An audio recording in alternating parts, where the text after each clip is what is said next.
જહાંગીરપુરા વિસ્તારમાંથી MD drugs ઝડપાયું. SOG પોલીસે ઝડપ્યું 129 ગ્રામ MD drugs. શહેરમાં નશાની લેનદેન પર કડક કાર્યવાહી ચલાવતા એસઓજી પોલીસને મોટી સફળતા મળી છે. શહેરના જહાંગીરપુરા વિસ્તારમાંથી એક શખ્સને 129 ગ્રામ એમડી ડ્રગ્સ સાથે ઝડપી પાડવામાં આવ્યો છે, જેની બજાર કિંમત અંદાજે 13 લાખ રૂપિયા જેટલી થાય છે. પોલીસની માહિતી મુજબ આરોપી બાઇક પર એમડી ડ્રગ્સ લઈને જઈ રહ્યો હતો. તે ડ્રગ્સ વરિયાવ વિસ્તારમાં કોઈને પહોંચાડવા જતો હતો. પોલીસને મળેલી ગુપ્ત માહિતીના આધારે ત્યાં રેડ કરી હતી અને એક શખ્સને દબોચી લીધો હતો.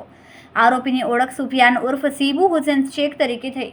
ચોંકાવનારી વાત એ છે કે આરોપી અગાઉ પણ એમડી ડ્રગ્સ અને દારૂના કેસોમાં પકડાઈ ચૂક્યો છે. પોલીસે આરોપી પાસેથી બાઇક સહિત દ્રવ્ય પણ જપ્ત કર્યું છે. હાલમાં પોલીસે ગુનો નોંધીને તપાસ શરૂ કરી છે કે આ ડ્રગ્સ કોને પહોંચાડવાનો હતો અને એનો પાછળ હાથ કોનો છે.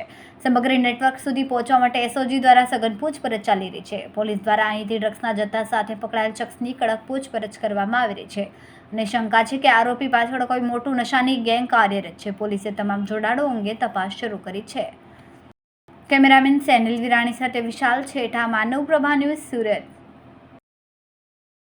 અમારા વિડિયોની નવી અપડેટ મેળવવા માટે સબસ્ક્રાઇબ કરો માનવ પ્રભા ન્યૂઝ ચેનલને. બેલ આઇકન ક્લિક કરો લેટેસ્ટ વિડિયો સૌથી પહેલા મેળવવા માટે.